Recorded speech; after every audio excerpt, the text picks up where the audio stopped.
What's up, YouTube? This is Too Raw for TV. So before I get into this video, I want to give a big shout out to the brother Aram for the $8 donation via the PayPal. All right, much respect to Aram, longtime subscriber to the channel.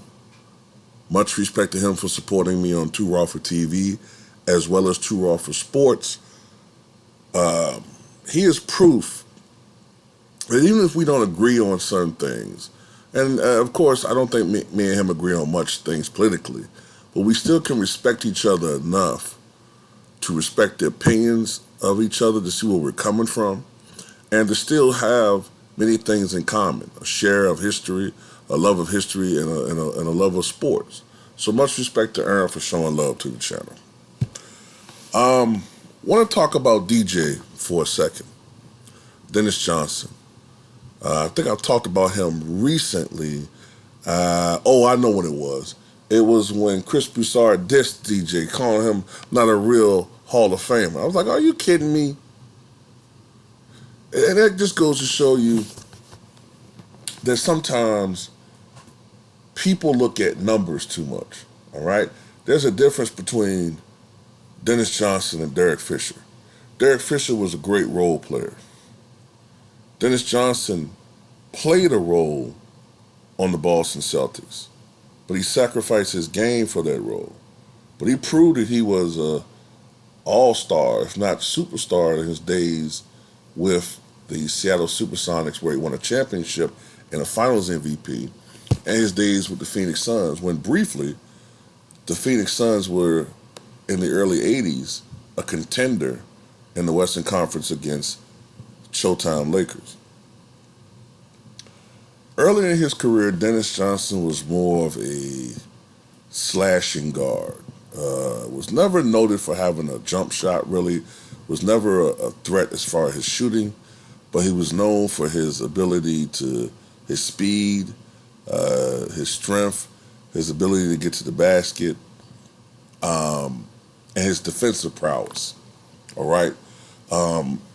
He was not a guy that got a lot of steals per se, but he was very good at staying in front of his man, getting getting the player that he's guarding, keeping him from doing the things that he did best, making him try to do the things he did worse, putting him in trying to keep him off of the spaces, the spots where he's best comfortable at.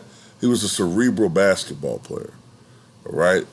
So he was perfect for the Boston Celtics.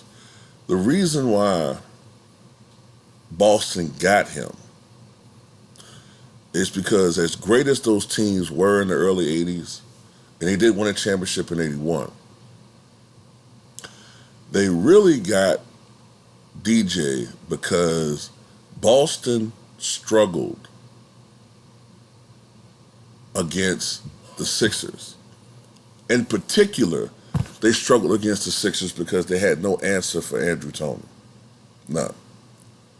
As a matter of fact, Andrew Toney, who would have been in the Hall of Fame had it not been for his foot problems, he was such a force against Boston that he was nicknamed the Boston Strangler, after the serial killer in Boston.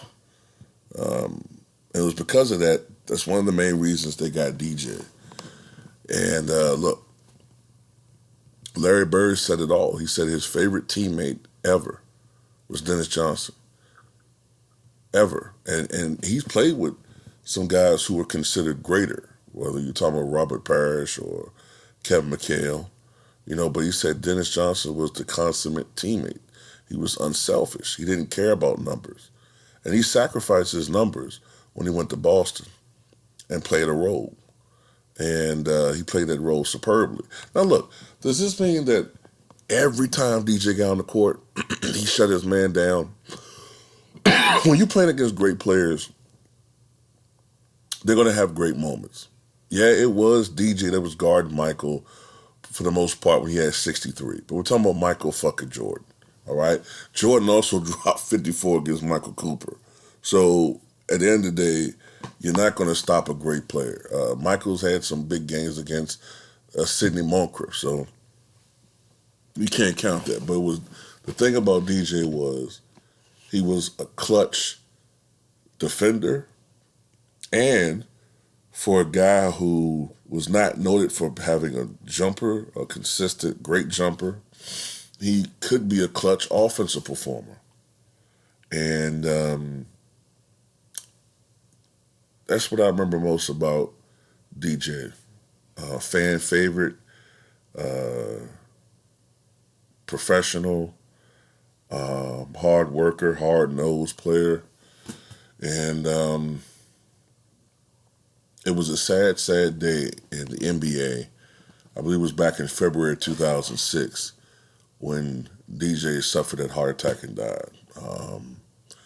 There had been some warning signs looking at him. He had put on a lot of weight after he retired.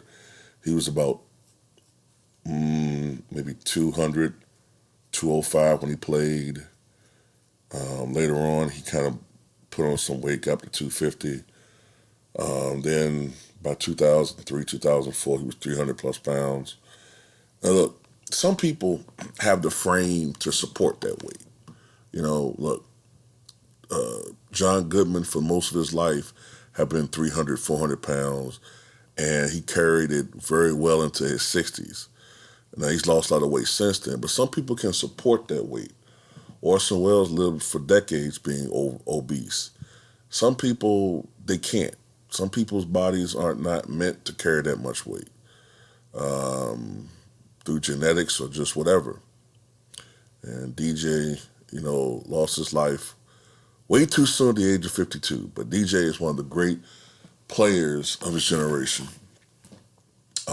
He could have played on a bad team and put up better numbers, and fans today would think, oh, okay, well, this guy was good. He averaged 25 a game or 22 points a game, but he wouldn't have had that hardware. Or I should say he would have only had one championship. But instead, DJ wound up winning 4. I don't think he would have changed it any other way. And it's interesting that he's part of one of the great plays in Boston Celtic history, the Bird Steal. I think that it's interesting that today, if players do that, man, they're showboating, grabbing their balls, doing the big ball dance and all that crap. When Bird pulled off that steal, the first person he saw was Dennis Johnson streaking toward the basket for a layup. And after they completed one of the greatest clutch plays, all they did was embrace each other and hug. That's what professionals do. That's grown man shit right there. So much respect to Dennis Johnson. Tell me what you guys think.